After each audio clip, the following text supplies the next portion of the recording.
200 years of modern science, we have to admit that our performance is not great. The machines we build continue to suffer from mechanical failures. The houses we build do not survive severe earthquakes. But we shouldn't be so critical about our scientists for a simple reason. They didn't have much time. 200 years is not a lot of time, while nature had 3 billion years to perfect some of the most amazing materials that we wish we had in our possession. Remember, these materials carry a quality assurance of 3 billion years. Take, for example, sequoia trees. They carry hundreds of tons for hundreds of years in cold weather, in warm climates, UV light. Yet, if you look in the structure by high-resolution electron microscopy, and you ask yourself, what is it made of? Surprisingly, it's made of sugar. Well, not exactly as we drink in our tea. It's actually a nanofiber called nanocrystalline cellulose. And this nanocrystalline cellulose is so strong, on a weight basis, it's about 10 times stronger than steel. Yet, it's made of sugar. So scientists all over the world believe that nanocellulose is going to be one of the most important materials for the entire industry. But here's the problem. Say you want to buy half a ton of nanocellulose to build a boat or an airplane. Well, you can Google, you can eBay, you can even Alibaba. You won't find it. Of course, you're going to find thousands of scientific papers, and great papers where scientists are going to say that this is a great material. There are lots of things we can do with that, but no commercial source. So we at the Hebrew University, together with our partners in Sweden, decided to focus on development of an industrial scale process to produce this nanocellulose. And of course, we didn't want to cut trees. So we were looking for another source of raw material, and we found one. In fact, the sludge of the paper industry. The reason? There is a lot of that. Europe alone produces 11 million tons of that material annually. It's the equivalent of a mountain 3 kilometers high sitting on a soccer field. And we produce this mountain every year. So for everybody, it's an environmental problem. And for us, it's a gold mine. So now we are actually producing on industrial scale in Israel nanocellulose, and very soon in Sweden. We can do a lot of things with the material. For example, we have shown that by adding only a few % of nanocellulose into cotton fibers, the same as my shirt is made of, it increases its strength dramatically. So these can be used for making amazing things, like super fabrics for industrial and medical applications. But this is not the only thing. For example, self-standing, self-supporting structures like shelters that you can see now actually is now showcasing in the Venice Biennale for Architecture.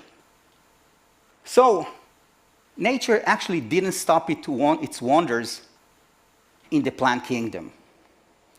Think about insects. Cattlefish, for example, have the ability to jump about 100 times its height. And that's amazing. It's actually the equivalent of a person standing in the middle of Liberty Island in New York, and in a single jump, go to the top of the Liberty statue.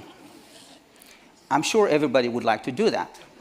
So the question is, how catfish do it? It turns out that they make this wonderful material which is called resilin. In simple words, resilin, which is a protein, is the most elastic rubber on Earth. You can actually stretch it, you can squish it, and it doesn't lose almost any energy to the environment. Now, when you release it, snap, it brings back all the energy. So I'm sure everybody would like to have the material. But here's the problem.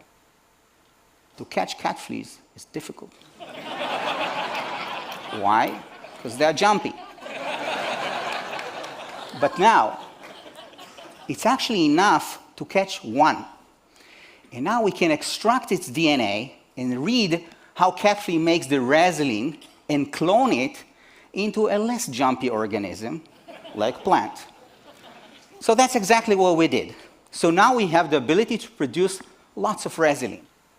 Well, my team decided to do something really cool at university. They decided to combine the strongest material produced by the plant kingdom with the most elastic material produced by the insect kingdom. Nanocellulose with resin. And the result is amazing. This material, in fact, it is tough, elastic, and transparent. So there are lots of things that can be done with this material. For example, next generation sports shoes, so we could jump higher or run faster, and even touchscreens for computers and smartphones that won't break. Well, the problem is that we continue to implant synthetic implants in our body, which we glue and we screw into our body. And I'm going to say that this is not a good idea. Why? Because they fail. This synthetic material fails, just like this plastic fork that is not strong enough for its performance. But sometimes they are too strong, and therefore their mechanical properties do not really fit their surrounding tissues. But in fact, the reason is much more fundamental. The reason is that in nature, there is no one there that actually takes my head and screw it into my neck, or take my skin and glue it onto my body. In nature, everything is self-assembled. So every living cell, whether coming from a plant, insect, or human being, has a DNA that encodes for nanobio building blocks. Many times there are proteins. Other times there are enzymes that make other materials, like polysaccharides, fatty acids. And the common feature about all these materials is that they need no one. They recognize each other and self-assemble into structures, scaffolds, on which cells are proliferating to give tissues that develop into organs, and together brings life. So we at Hebrew University, about 10 years ago, decided to focus on probably the most important biomaterial for human, which is collagen. Why collagen? Because collagen accounts for about 25% of our dry weight. We have nothing more than collagen other than water in our body. So I always like to say that anyone who is in the replacement parts of human being would like to have collagen. Admittedly, before we started our project, there were already more than 1,000 medical implants made of collagen. You know, simple things like dermal fillers to reduce wrinkles, augment lips, other more sophisticated medical implants like heart valves. So where's the problem? Well, the problem is the source. The source of all that collagen is actually coming from dead bodies, dead pigs, dead cows, and even human cadaver. So safety is a big issue. But it's not the only one. Also the quality. Now here, I have a personal interest. This is my father, Tzvi, in our winery in Israel. A heart valve, very similar to the one I showed you before, 7 years ago, was implanted in his body. Now, the scientific literature say that these heart valves start to fail 10 years after the operation. No wonder. They are made from old, used tissues, just like this wall made of bricks that is falling apart. Yeah, of course, I can take those bricks and build a new wall, but it's not going to be the same.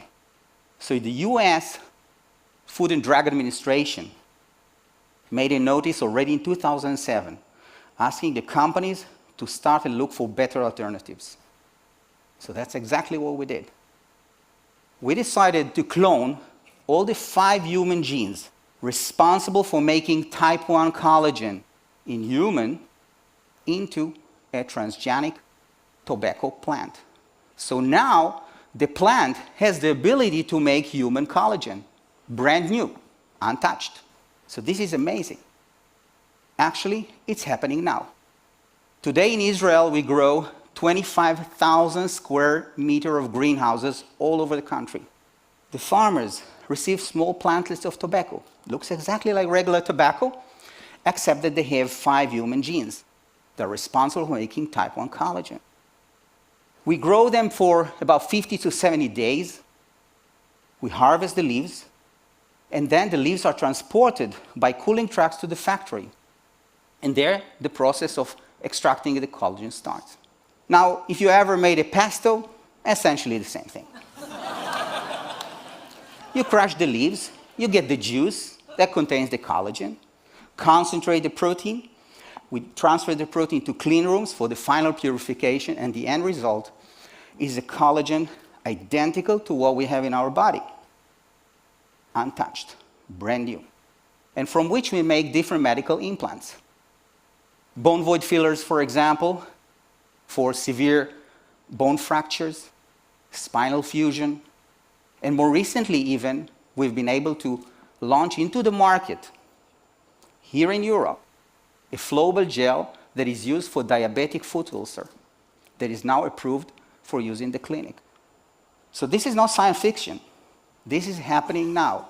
We are using plants to make medical implants, replacement parts for human beings.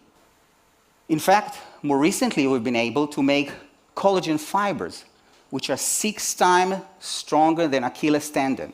And that's amazing. Now, together with our partners from Ireland, we thought about the next thing, adding resin to those fibers. So by doing that, we've been able to make a super fiber, which is about 380% tougher and 300% more elastic. So oddly enough, in the future, when a patient will be transplanted with artificial tendon or ligament made from these fibers, will have better performance after the surgery than he had before the injury. So what's for the future? In the future, we believe that we'll be able to make many nanobio building blocks that nature provided for us. You know, collagen, nanocellulose, resin, and many more. And that will enable us to make better machines. They will perform better, and even heart. Now, this heart is not going to be the same as we can get from a donor. It will be better. It actually will perform better and will last longer. My friend Swadisalman once told me a smart sentence. He said, if you want a new idea, you should open an old book. And I'm going to say that the book was written. It was written over 3 billion years of evolution. And the text is the DNA of life. All we have to do is read this text and embrace nature's gift to us and start our progress from here. Thank you.